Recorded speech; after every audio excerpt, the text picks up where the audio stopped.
Good morning student. हमारा chapter चल रहा था सेंट्रल गवर्नमेंट। ठीक है, इसके अंदर सेंट्रल या यूनियन गवर्नमेंट भी बोलते हैं। इसके अंदर लास्ट क्लासेस में हमने काफ़ी सारा पार्ट है इसका कवर कर लिया है।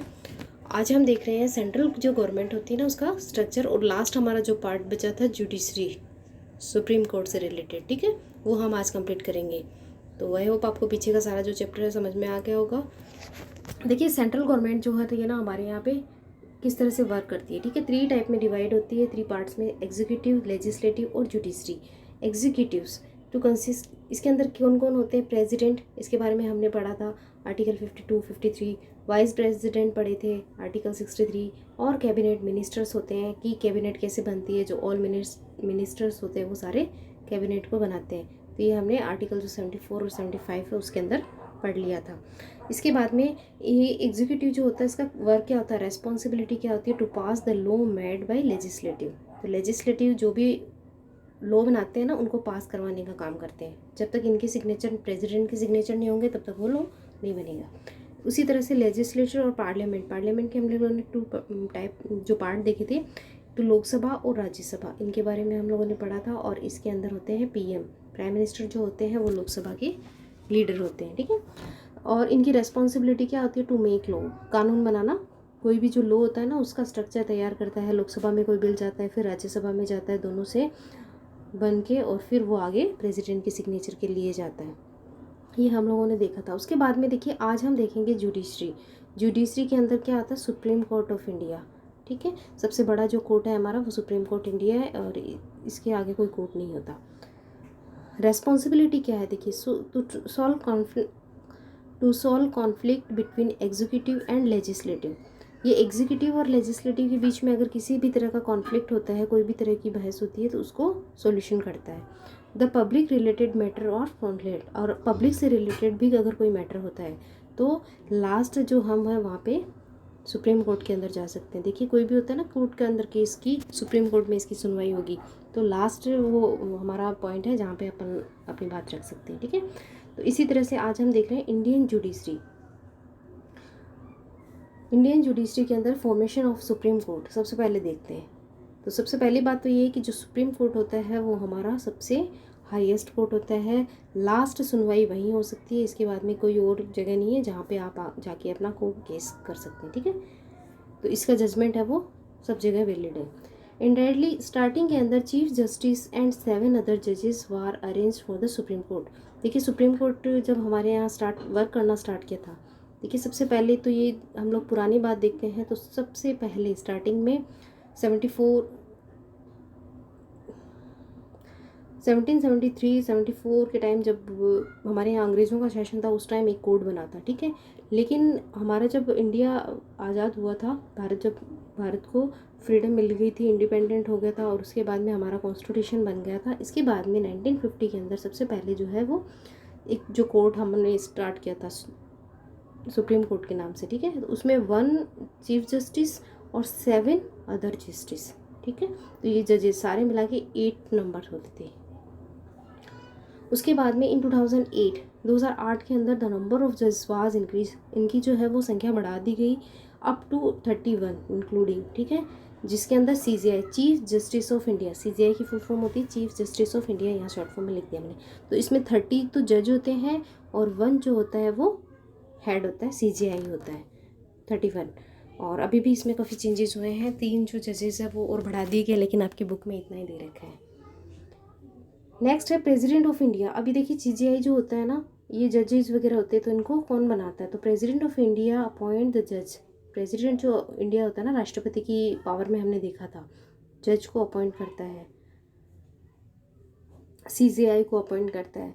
प्रेजेंटली द जज in the supreme court and high court are appointed from the collegium system. देखिए, ये बहुत इंपॉर्टेंट लाइन है, इसको आप लोग अंडरलाइन करना, क्वेश्चन ज़रूर आता है यहाँ से।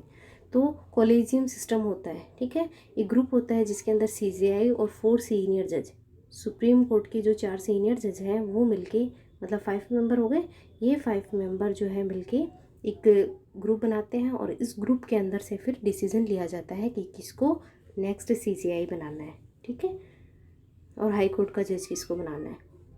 तो ये सारे डिसीजन है वो इनसे लिया जाता है, और ये जो है वो प्रेसिडेंट इनको परमिशन देता है ये सब करने के लिए।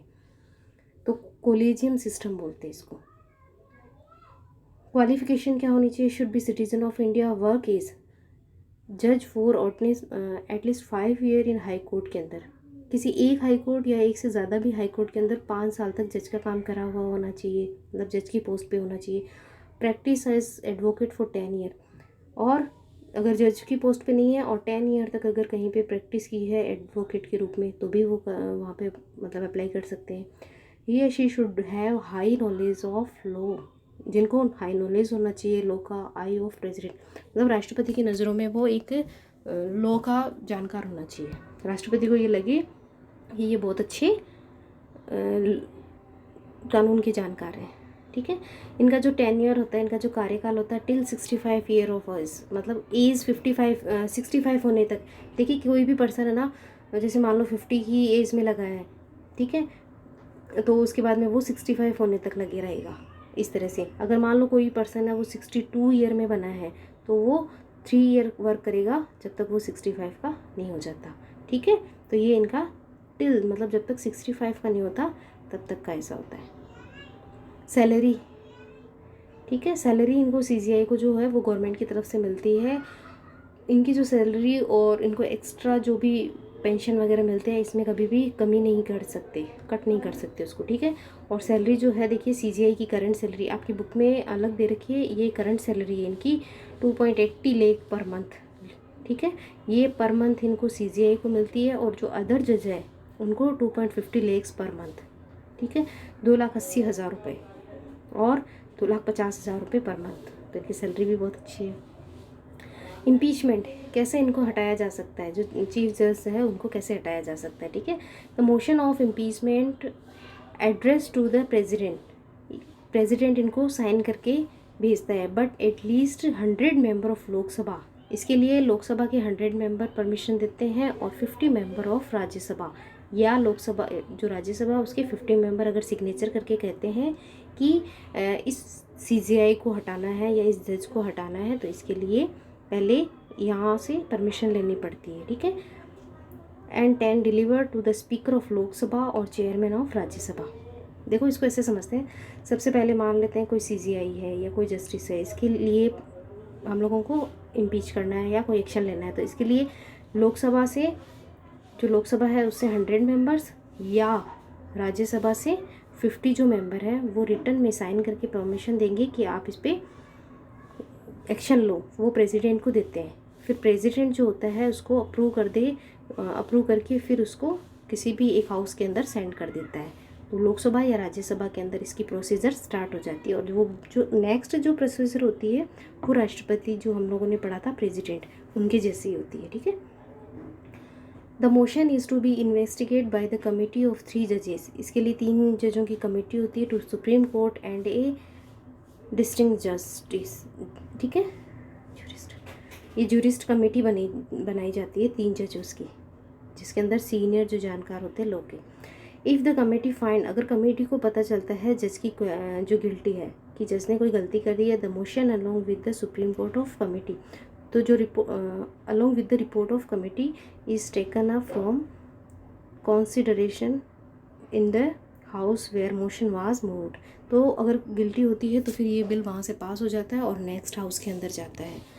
जज is then removed by special majority, और फिर जज जो होता है उसको स्पेशल मेजोरिटी मतलब 2/3 पार्ट, जितने भी जैसे लोकसभा के 2/3 और राज्यसभा के भी 2/3 पर्सन हैं, अगर वो अग्री कर देते हैं तो वो बिल पास हो जाता है, फिर उनको वहाँ से हटना पड़ता है, ठीक है।